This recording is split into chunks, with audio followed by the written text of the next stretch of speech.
아멘. 사도 바울은 마게도냐의 환상을 본 후에 지체함 없이 드로아에서 배를 탔습니다. 바울 선교팀을 태운 배는 에게에 있는 사모드라게 섬으로 곧장 항해하였습니다.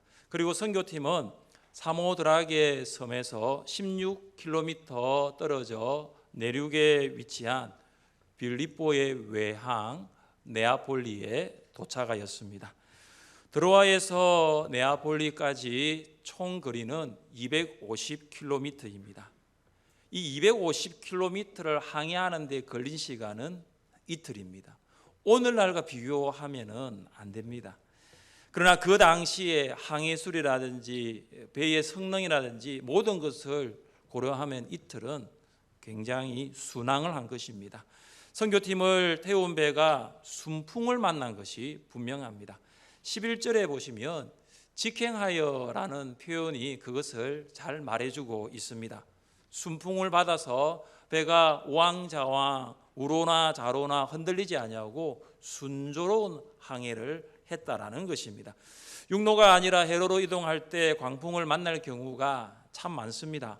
광풍을 만나면 목적지 도착이 지체될 수 있고 또 우회하는 힘겨운 항해를 감수할 수 있습니다. 바울이 3차 선교 여행에서 빌립보에서 배를 타고 드로아에 올 때가 있었습니다. 그때는 5일이 걸렸어요. 지금 드로아에서 배를 타고 네아폴리를 통해서 빌립보로 갈 때는 이틀 걸렸습니다. 어떤 경우에는 이틀이 걸리고 어떤 경우에는 5일이 걸린 것입니다. 선교팀을 태운 배가 순풍받아 지체하지 않고 곧장 네아폴리에 도착했습니다. 선교팀은 이제 배에서 내려서 16km를 이동하여 네아폴리 서북에 위치한 빌립보에 도착하였습니다. 본문에는 빌립보를 이렇게 소개합니다. 마게도냐 지방의 처성이요 또 로마의 식민지라. 빌립보가 마게도냐 지방의 첫 성이라는 것은 빌립보가 마게도냐에서 차지하고 있는 도시의 중요성을 강조합니다. 그리고 빌립보가 로마의 식민지라는 것은 당대의 패권 국가인 로마와 아주 긴밀한 관계를 맺고 있다는 것을 알 수 있습니다. 빌립보에는 전쟁에 참전하고 퇴역한 많은 군인들이 이주하고 정착하고 있었습니다. 빌립보에 사는 사람들은 로마의 시민들로서 여러 가지 특권을 누리며 살았습니다. 세금 면제 혜택을 받았고 투표권을 가졌고 로마 수비대가 빌립보의 주둔함을 통해서 치안의 안전이 보장되었습니다. 빌립보 시민들은 로마의 시민으로 살아간다는 것에 대해서 굉장히 큰 긍지와 자부심을 가졌던 것입니다. 이후 바울이 빌립보 교회 성도들에게 보내는 빌립보서에서 천국 시민에 대해 언급한 것은 결코 우연이 아닐 수 있습니다.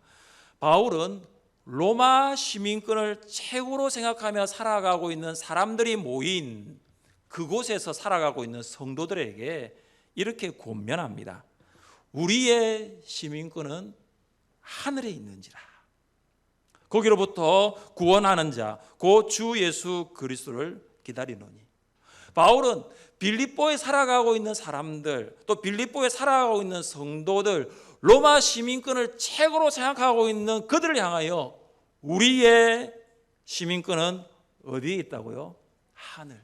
어떤 시민권요? 천국 시민권. 여러분 다 천국 시민권 가지고 계시죠?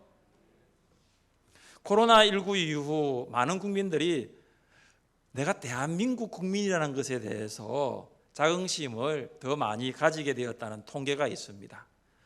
메이드 인 코리아라고 문구가 새겨진 한국산 코로나 진단 키트가 세계 각국으로 수출되고 있습니다. 우리는 충분히 대한민국 국민이라는 자긍심 가질 수 있습니다. 그런데 대한민국 국민이라는 것, 대한민국에 거주할 동안만 가질 수 있다는 것 아십니까?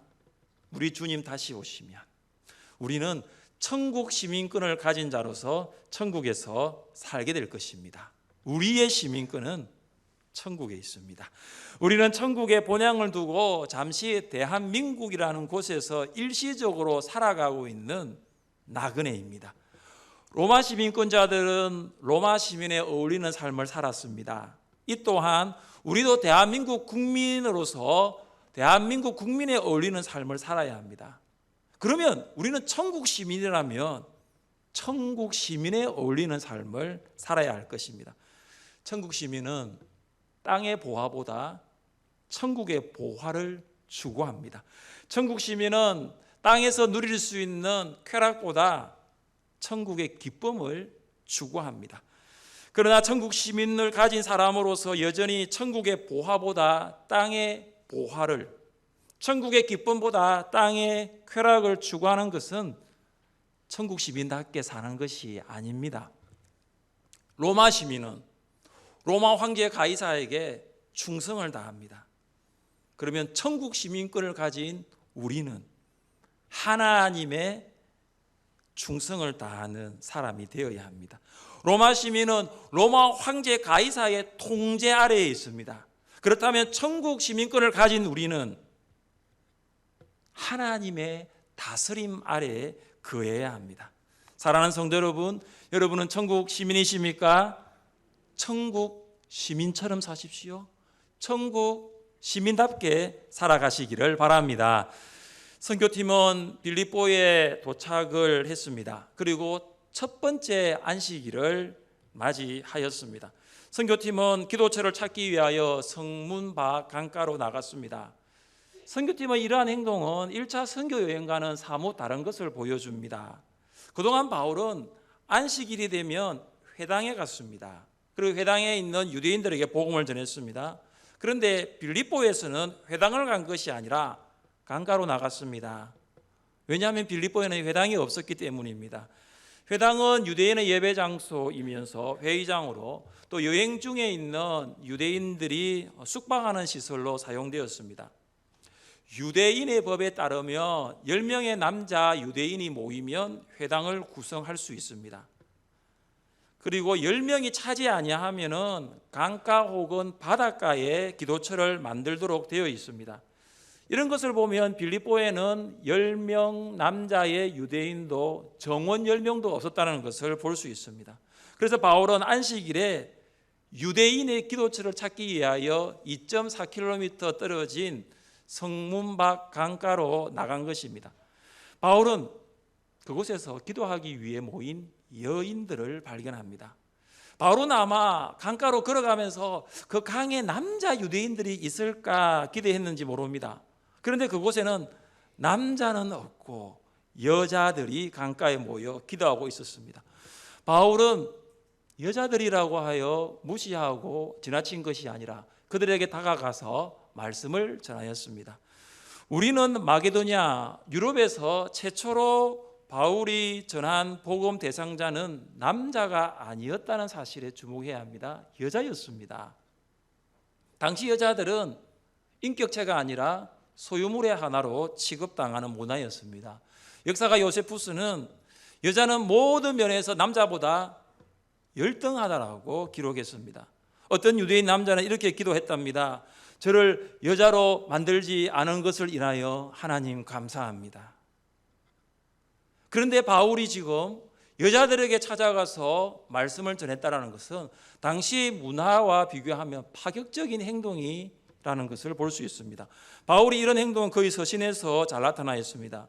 너희는 유대인이나 헬라인이나 종이나 자유인이나 남자나 여자나 다 그리스도 예수 안에서 하나이니라.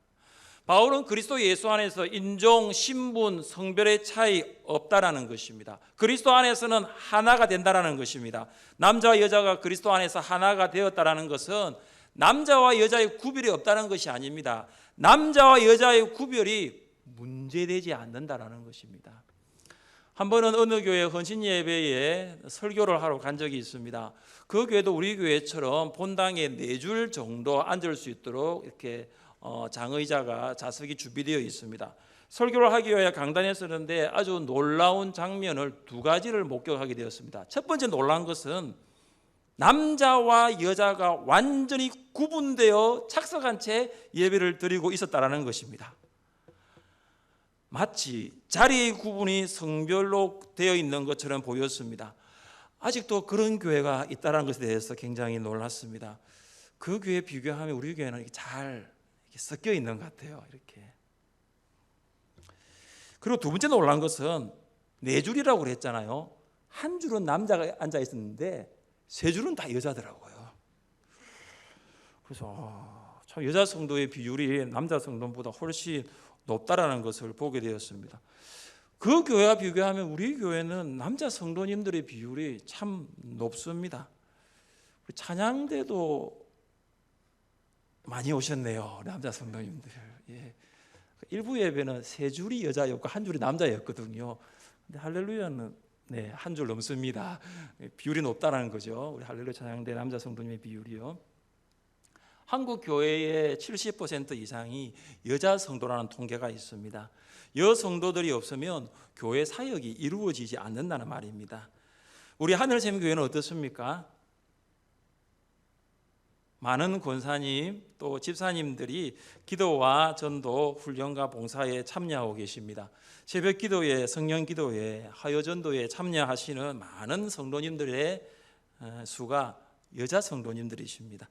양육과 훈련에 참여하고 있는 성도님들 중에서도 여성도님들이 차지하는 비율이 훨씬 높습니다. 기도와 전도에도 열심히시고 말씀을 배우려는 양육과 훈련에도 열정이 대단하다는 것을 볼 수 있습니다.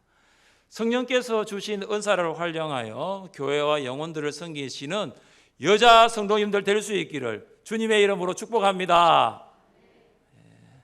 함께 14절 말씀을 읽어보겠습니다. 두아디라시에 있는 자색 옷감 장사로서 하나님을 섬기는 루디아라 하는 한 여자가 말을 듣고 있을 때 주께서 그 마음을 열어 바울의 말을 따르게 하신지라. 아멘. 강가에 모인 여자들 중에 두아디라 출신 사람이 있었습니다. 두아디라는 직조한천을 염색하는 기술이 유명한 상업 도시입니다. 자색 옷감은 사람들이 귀족이다 또 왕족이다라는 것을 표시하게 입는 값비싼 원단입니다. 루디아는 상업 도시인 두아디라에서 원단을 판매하는 여성 사업가였습니다. 그녀는 사업의 터전을 이제 두아디라에서 빌립보로 옮겨가지고 사업을 확장하기를 원했던 것입니다. 또 루디아는 여성 사업가이면서 하나님을 경외하는 여인입니다. 하나님을 섬기는 이라는 표현은 하나님을 경외하는 이방인들을 묘사할 때 따라왔던 수식어입니다. 여러분 고넬료를 묘사할 때 이런 표현이 있다는 것을 아십니까? 그가 경건하여 온 지방과 더불어 하나님을 경외하며. 루디아는 비록 유대인이 아닙니다. 그러나 유대교에 관심이 있고 하나님에게 관심이 있었던 것입니다. 그녀는 빌립보에 오기 전에 고향 두아디라 회당에서 하나님을 경외했던 것이 분명합니다. 그리고 안식일에 강가에서 기도할 정도로 하나님에 대한 관심이 참 컸습니다. 바울이 모인 여자들에게 말씀을 전할 때에 어떻게 되었습니까? 주께서 그 마음을 열어 바울의 말을 따르게 하신지라. 바울은 말씀을 전했습니다. 그리고 루디아는 바울의 말씀을 따랐습니다. 자, 바울은 말씀을 전하고 루디아는 말씀을 따랐던 사이에 어떤 일이 있었나요? 무엇이 그 둘을 연결했나요? 주께서 그 마음을 열어. 말씀을 전하고 있는 바울이 말씀을 듣고 있는 루디아의 마음의 문을 연 것이 아닙니다. 말씀을 듣고 있는 루디아가 스스로 마음의 문을 연 것도 아닙니다. 누가 루디아의 마음의 문을 열었습니까? 주께서, 하나님께서 그녀의 마음의 문을 여신 것입니다.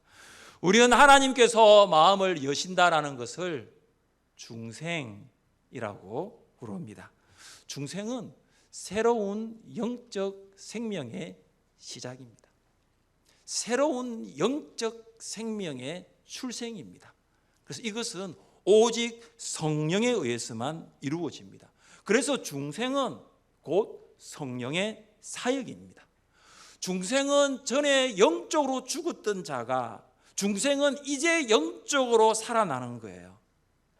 자, 이 중생을 올바르게 이해하기 위해서는 인간에 대한 바른 이해가 필요합니다. 왜냐? 죽었던 자가 살아나는 것이 중생입니다.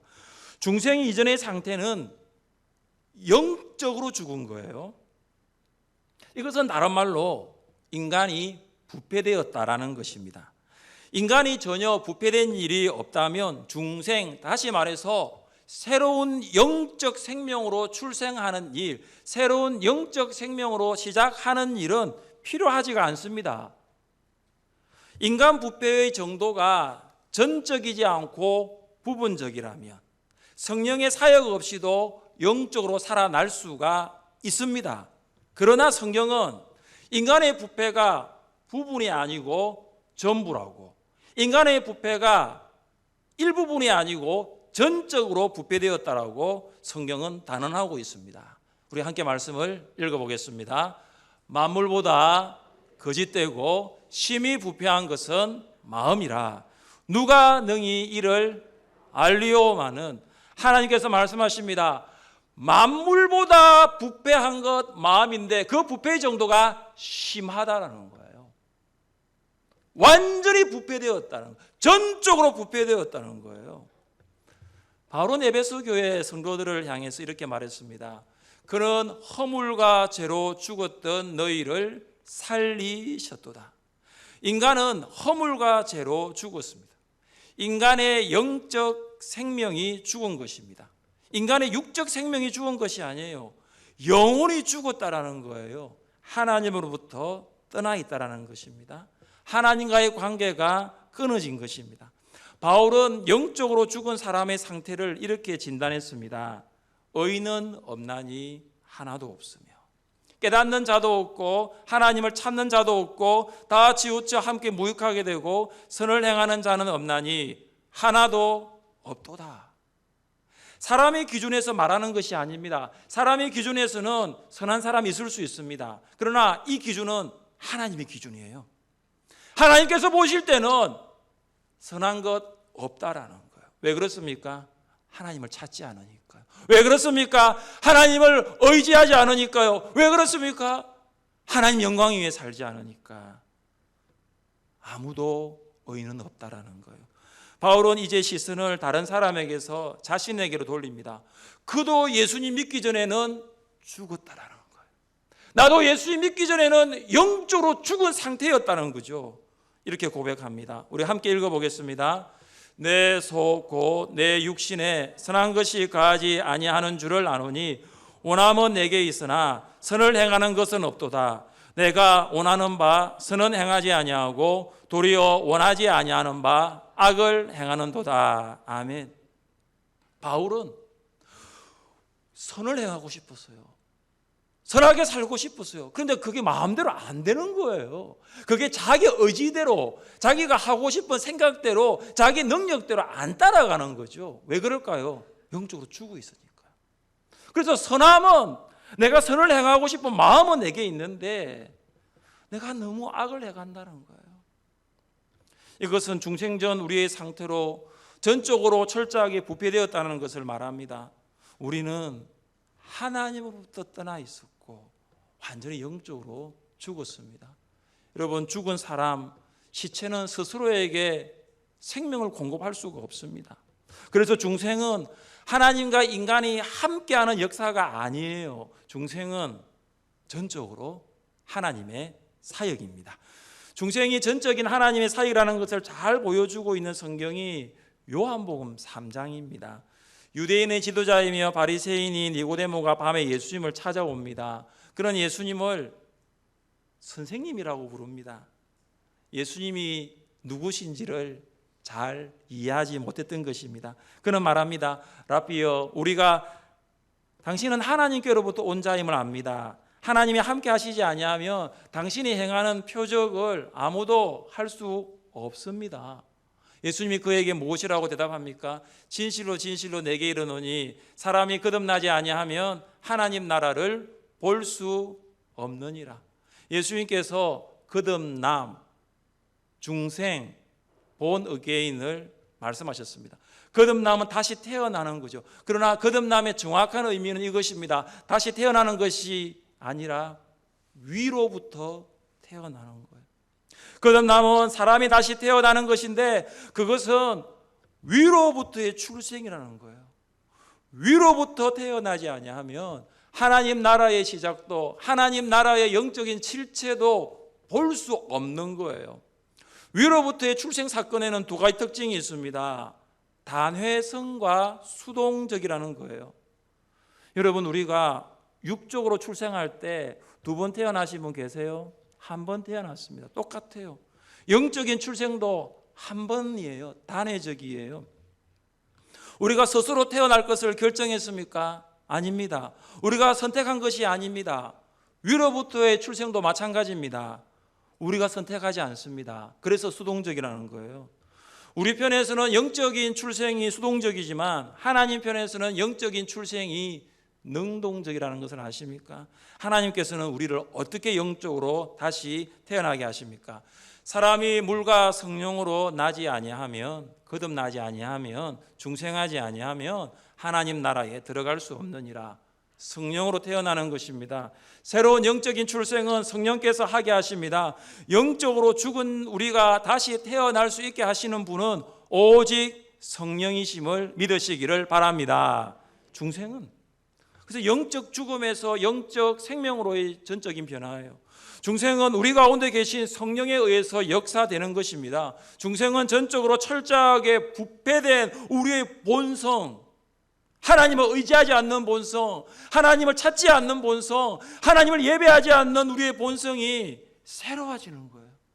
중생은 죽은 영혼이 다시 살아나는 것입니다. 루디아는 바울이 전하는 하나님의 말씀을 들었습니다. 그런데 그녀가 바울의 말을 믿고 따르게 된 것은 성령의 역사입니다.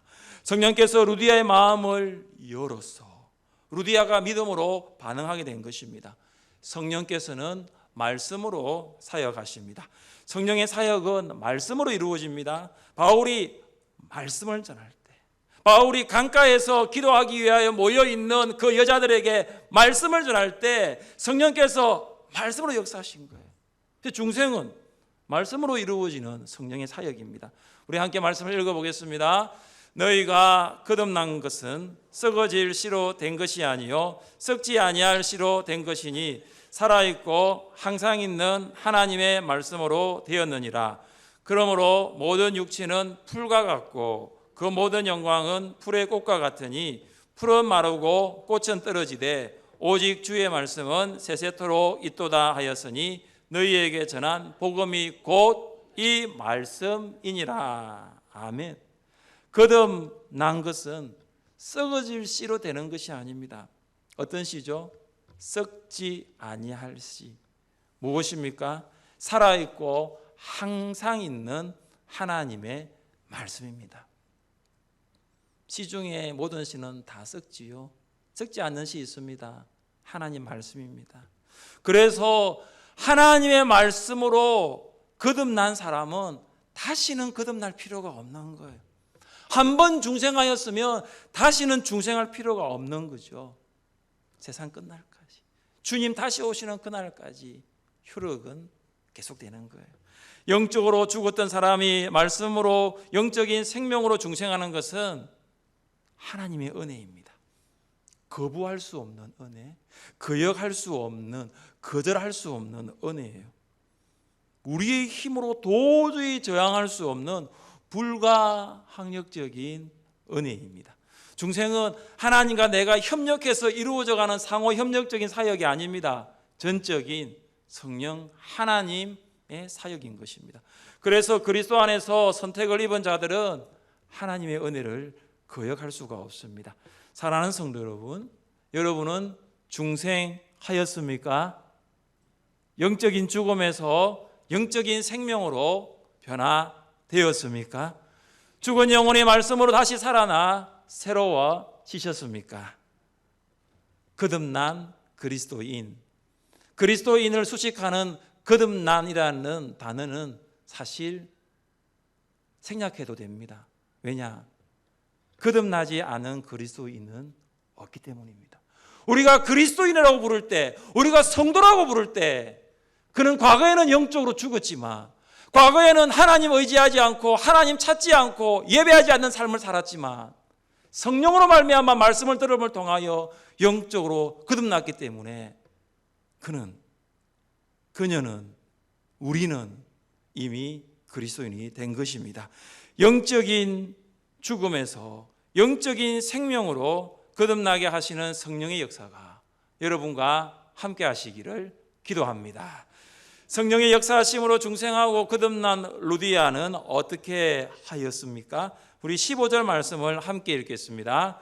그와 그 집이 다 세례를 받고 우리에게 청하여 이르되 만일 나를 주 믿는 자로 알거든 내 집에 들어와 유하라 하고 강건하여 머물게 하니라. 아멘. 루디아는 주님을 믿는 자가 되었습니다.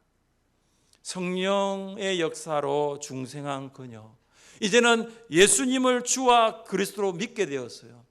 이게 구원의 서정이거든요. 중생을 하면 믿음을 선물로 주세요. 그러면 믿음을 통하여 어렵다 하심을 받고 칭의와 성화와 그리고 주님을 닮아가는 거예요. 구원의 확신을 가진 그녀는 세례를 받게 됩니다.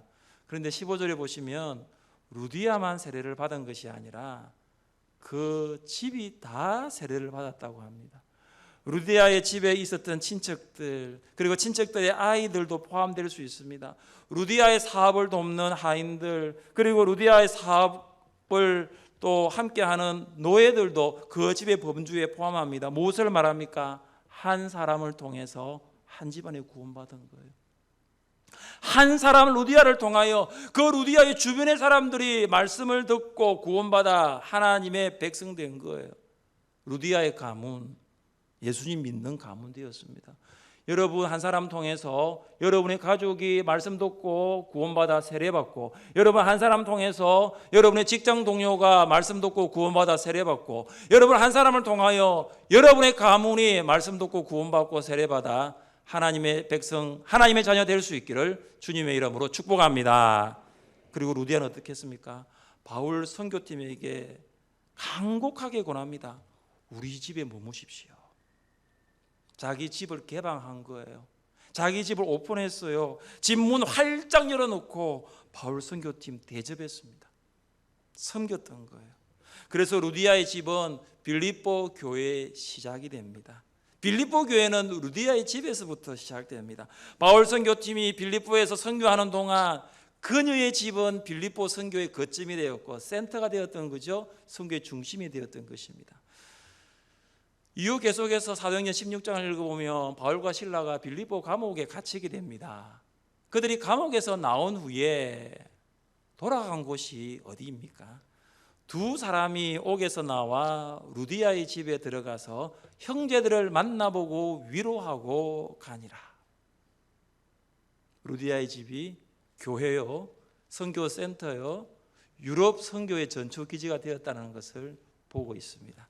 사랑하는 성도 여러분, 하나님께서 마게도냐 사람의 환상을 보고 순종하여 빌립보에 도착한 바울 선교팀을 위하여 한 사람 루디아를 준비해 두셨습니다. 그리고 바울이 말씀을 전할 때 성령께서는 루디아의 마음을 열어 위로부터 태어나는 영적인 출생을 경험하게 하셨습니다. 바울은 말씀을 전했을 뿐입니다. 그러나 마음문을 열게 하시는 분, 그 말씀을 듣고 중생케 하시는 분은 성령이셨습니다. 혹시 예배의 자리에 아직 말씀으로 거듭나지 않은 분이 있다면 성령께서 역사하시는 영적 출생을 경험할 수 있기를 바랍니다. 영적으로 거듭남을 경험한 성도라면 성령의 사역을 기대하십시오. 그리고 내가 하는 것이 아니라 나는 말씀을 전하지만 성령께서 듣는 그들의 마음을 여셔서 말씀을 듣게 하시고 중생하게 할 것을 소망하십시오. 말씀으로 다시 태어난 성도들로 살아갈 수 있기를 주님의 이름으로 축복합니다. 함께 시간 일어나서